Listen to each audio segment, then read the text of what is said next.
না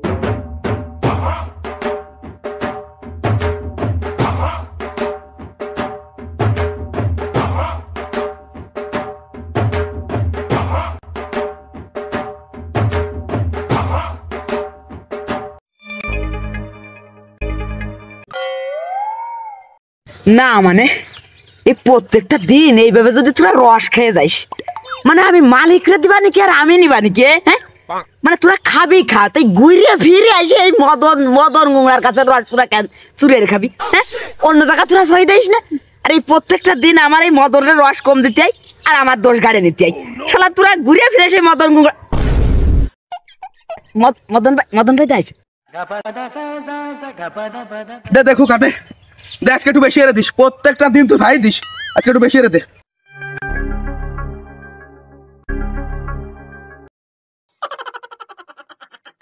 কি দিলি তুই? মানে তুই কি ঠিলে ধুয়ে পানি ঢাললি না নাকি? আরে ভাই আপনি আমার পরে অত সিল্লে সিল্লে না দি, দৈনিক এসে কারা এসে এইভাবে রস চুরিয়ে খাইয়ে থুয়ে যাবে আর যত দেশের দোষ হবে আমার। মানে আমি কি আপনারা সাইদের রস কম দিই না? হ্যাঁ এ খুকাই, তোর স্বভাব আমার ভালো করে জানা আছে, রস চুরিয়ে যায় প্রতিদিন, তোর রস চুরিয়ে যায় না? হ্যাঁ, তোর গুড়ির তো কোনো অভাব দেয় না রে, তোর সব রস যদি এরকম চুরিয়ে যায় তা তুই এত গুড় বানাস কনতে? ঠিলে ঠিলে গুড় তো বেইছে গাফাই নিয়ে যাচ্ছিস। তুই ঠিকই কইছিস, রস চুরিয়ে যায়, কিন্তু রসটা চুরি তো করিস তুই। আমি পারি না আর পারি না। মদন ভাই কথাবার্তা কলাম, তুমি অন্য লাইনে নিয়ে যাচ্ছ। তুমি কলাম ডাইরেক্ট আমার চোরের অপবাদ দিচ্ছ। মানে তোমার এই এক ছিল রস বাইছে কি আমি বাড়ি 4 তলা বিল্ডিং করিস না? গুড় আমি ঠিকই বেশি, কিন্তু তারও তো একটা কারণ আছে। মনে করো যে ভাই আমি ওই রসের মধ্যে একটু চিনি ঠিনি বাজ দিয়ে বেশি।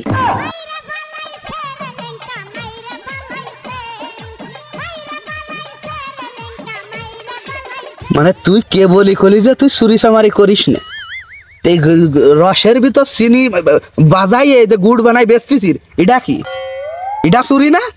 শোন, তোর অত কথা আমি জানি না, তুই এখনেতে আমারে পুরো রস দিবি, আমি শুধু তাই জানি, কখনতে দিবি আমি জানি না।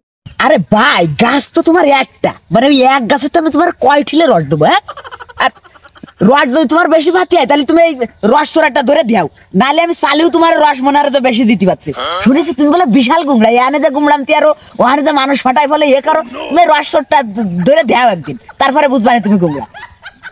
একদিন ধরে দাও, তারপর তোমরা খাও।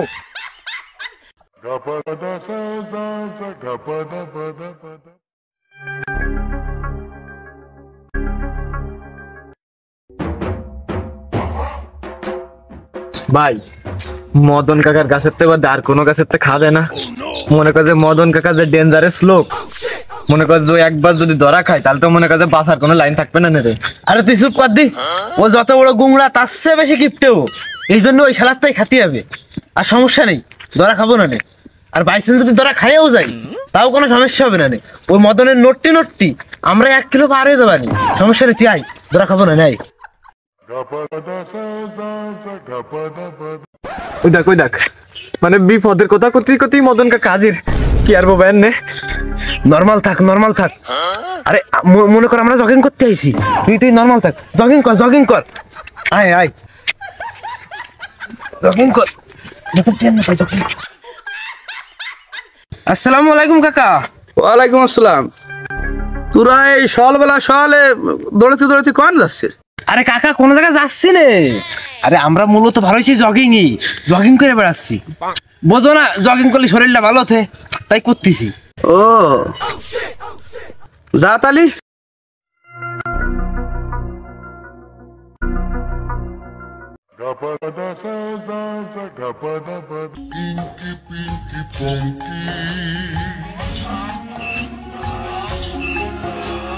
এই মদন কাকা চলে গেছে, চল ভাই আজকের মতো বাদ দিলাই না। দেখা গেলো মদন কাকা আবার দেখ চলে আসলো। আরে দূর বাড়া, তুই খালি ভয় পাইস। আই দি গাছে আমি উঠবো না। ভাই আমার কিরম ভয় লাগতেছে ভাই, করছি যে মদন কাকা তা বাদে আর কারোর খালি হয় না ভাই। আরে তুই চুপ কর দি, এটা সামগ্রী নিয়ে আইছি, খালি খাবো আর খাবো, বুঝিস নি? তুই এ জায়গায় দাঁড়া, আমি উঠতেছি, তুই দেখিস মদন কাকা আসে নাই। মানে তাড়াতাড়ি ওঠ, যখন তখন আবার মদন কাকা আপনি আইছেন কাকা? কি কেতে আইছেন আপনিও কি কাকা? জগিং করবেন না আমাকে হাতে কাকা? জগিং করবেন? হাই, ভাবলাম তোরা একা একা জগিং করবি নি, আমিও তোকে সাথে একটু জগিং করি। এ নাইমে আয়।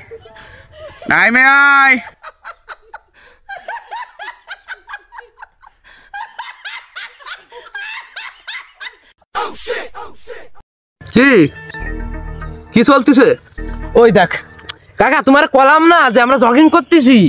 মনে করো যে জগিং তো আর এক প্রকার না, জগিং তো বিভিন্ন প্রকার। মনে করো গাছে ওঠা এক প্রকার জগিং, ও আমাকে উদ্দেশ্য একটাই জগিং, তাই ছাড়া আমাকে আর কোনো উদ্দেশ্য নেই কাকা। না, সেটা তো অবশ্যই পাগল, সেটা তো অবশ্যই। তোরা তো আমি জানি তোরা তো যে কোনো কাজ করলি সেটা ভালো উদ্দেশ্য নিয়েই করিস, আর আজকে তো সেটা মনে কর যে টোটাল প্র্যাকটিক্যালে দেখে সেটা শিওর হলাম।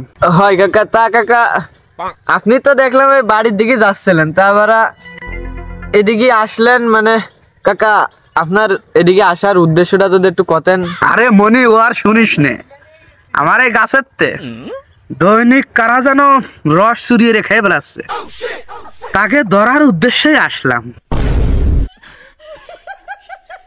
আচ্ছা কাকা, তাই ধরেন আমরা আর একটু জগিং করে আসি। ধরেন তাই। দাদা, কি কইস পাগল? তার আজকে রস খাবি না? না কাকা, আজকে আর রস খাবো না।